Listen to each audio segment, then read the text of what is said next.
अस्सलामुअलैकुम। आज की हम इस वीडियो में हिल साइफ़र की डिक्रिप्शन देखेंगे।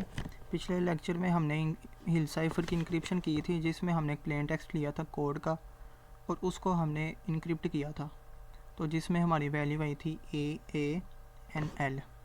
अब हम इसको डिक्रिप्ट करेंगे। डिक्रिप्ट का मतलब ये है कि हमारे पास ये साइफ़र टेक्स्ट है, इसको हमने अगेन प्लेन टेक्स्ट में लेके आना। तो इसी तरह हमने फिर इसकी मैट्रिक्स बनानी है। मैट्रिक्स बनाई और साथ में हमारी ये की दी हुई है, सेम ही की यूज़ होगी डिक्रिप्ट करने के लिए भी। EA की हमने मैट्रिक्स बनाई तो हमारे आगे 4 0, NL की मैट्रिक्स बनाई तो हमारे पास आ गई 13 11। अब इसको डिक्रिप्ट करने का फार्मूला हमारे पास होता है P = K का इन्वर्स C यानी साइफ़र टेक्स्ट जो हमने मालूम किया हुआ है, और मोड लेना 26 के साथ। अब हमारे पास K इन्वर्स निकालने का एक तरीका है। K इन्वर्स की वैल्यू निकलेगी 1/K का डिटर्मिनेंट और फिर अर्जेंट ऑफ K। अब सबसे पहले हमने क्या निकालना है, इसमें से K का डिटर्मिनेंट निकालना है। तो K के डिटर्मिनेंट निकालने के लिए हमने की लेनी है और उसका हमने निकालना डिटर्मिनेंट। डिटर्मिनेंट निकाला तो हमारे पास इन दोनों को हम मल्टीप्लाई करेंगे माइनस, फिर इन दोनों को मल्टीप्लाई करेंगे तो हमारा आ जाएगा 77 - 24 = 53। ये हमारे पास एक चीज़ निकल आई है K का डिटर्मिनेंट। अब हमने K के डिटर्मिनेंट के बाद निकालना है डिटर्मिनेंट का मल्टीपल इन्वर्स, मतलब कि ये 1/K का डिटर्मिनेंट है ना, अगर हम इसे ऊपर लेके जाएंगे तो ये K इन्वर्स हो जाएगा। तो इसकी वैल्यू हम निकालने के लिए हम यूज़ करते हैं hit and try rule. Hit and try rule इसमें ये मतलब है कि K इन्वर्स 3 बार 1 mod 26। अब ये 3 बार का क्या मतलब है? मतलब ये है कि K इन्वर्स को अगर हम मल्टीप्लाई करेंगे तो मोड 26 लेने के बाद जो हमारी वैल्यू आएगी वो आएगी 1। अब हमने इसको कैसे सॉल्व करना है, इसको देखने का एक तरीका है कि हमने ऐसी वैल्यू लेनी है K इन्वर्स में।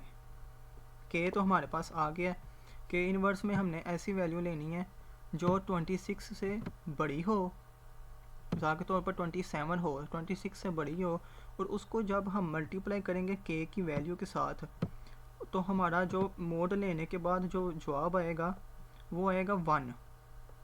फिर से मैं बता देता हूँ आपको, हमने K इन्वर्स की वो वैल्यू लेनी है जिसको हम 26 से बड़ा हो, और इसको जब हम मल्टीप्लाई करें K की वैल्यू के साथ, तो K की वैल्यू के साथ जब हम K इन्वर्स को उस वैल्यू के साथ जो हमने ली है उसको हम मोड लेंगे 26 के साथ, तो उसका जवाब किसके बराबर है? 1 के बराबर है।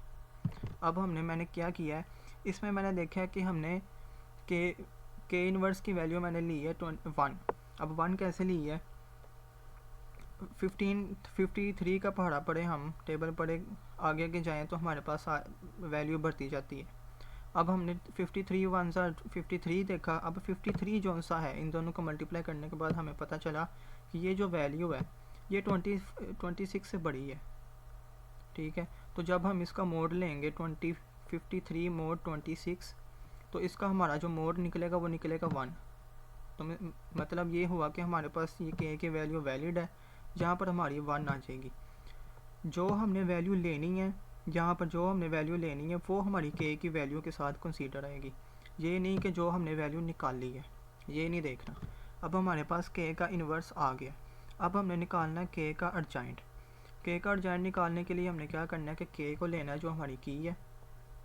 इसमें हम क्या करते हैं कि डायगोनल्स की जगह चेंज कर देते हैं और नॉन डायगोनल्स के साइन चेंज कर देते हैं। जैसे मैंने यहाँ किया, 11 की जगह 7 लिखा, 8 की जगह -8 लिखा, 3 की जगह -3 लिखा, 11 की जगह 7 की जगह यहाँ 11 लिख दिया।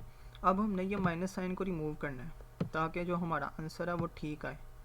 माइनस साइन को रिमूव करने के लिए हमने जो मोड में यूज़ किया था 26, उसको हमने इसके अंदर ऐड कर देना है। उसको ऐड करने के बाद बस माइनस साइन वाली वैल्यूज़ के साथ ही ऐड करना है। तो हमारा फिर 8 - 26 आ जाएगा 18, और ये 26 - 3 आ जाएगा 23। फिर हमारा ये K अर्जेंट ऑफ K भी निकल गया। अब हमने क्या करना है, इन वैल्यूज़ के अंदर ऐड करना है। अब K इन्वर्स है, हमने 1/K का डिटर्मिनेंट क्या निकाला था पीछे? 1। ये हमारा 1 आया था, हमने इसको मल्टीप्लाई किया अर्जेंट ऑफ K के साथ, तो 1 को मल्टीप्लाई करें तो हमारी वही वैल्यू आनी थी। फिर हमने इसका ये नहीं आता, ये हमने नीचे लिखना है। फिर हमारे पास ये के इनवर्स की वैल्यू आई तो हमने ये के इनवर्स इसके फार्मूले के अंदर पुट करना है डिक्रिप्ट करने के लिए। और हमने जो साइफर टेक्स्ट की वैल्यू है इसमें हमने सबसे पहला जो मैट्रिक्स है वो यूज़ करना है। इसमें हमारा आया ये वाला 40 वाला, तो 40 का हमने इसके अंदर यूज़ किया, इन दोनों को मल्टीप्लाई किया आपस में, फिर इन दोनों को मल्टीप्लाई किया, तो हमारा जो आंसर आया वो हमारा आ गया 28 और 92। फिर हमने इन दोनों का मोड लेना है इसके साथ, तो हमारा जो डिक्रिप्ट हो गया आंसर आएगा वो आएगा 4 और 14। तो देखें हमारा एक आधे हिस्से का जो जवाब है वो आ चुका है। इसका एक आया सी और ओ। इसी तरह हमने एन एल का लेना है। एन एल का भी ऐसे लिया, इसमें हमने की यूज़ की जो के इनवर्स था, प्लेन टेक्स्ट लिया, इन दोनों को मल्टीप्लाई किया और आपस में प्लस कर दिया। फिर जब हमारा ये जवाब आया तो इसको हमने मोड निकाला 26 के साथ और इसका मोड निकाला 26 के साथ। तो फिर हमारे पास जो जवाब आया वो हमारा 3 और 4, और 3 की जो इंडेक्स पे वैल्यू होती है वो डी की होती है, और 4 जिस इंडेक्स पे होता है उसकी वो ई की वैल्यू होती है। तो इसी तरह जो हमारा डिक्रिप्ट हो के आंसर आया वो हमारा फिर से क्या बन गया, कोड। तो इसे फिर कहते हैं हम decryption form of hill cipher. तो इसी तरह हम आगे भी इंशाल्लाह एक वीडियो करेंगे, उसमें RSA को हम देखेंगे, RSA को में कैसे हम प्लेन टेक्स्ट को डिक्रिप्ट और एनक्रिप्ट करते हैं। उम्मीद है आपको वीडियो की समझ आई होगी। Thank you.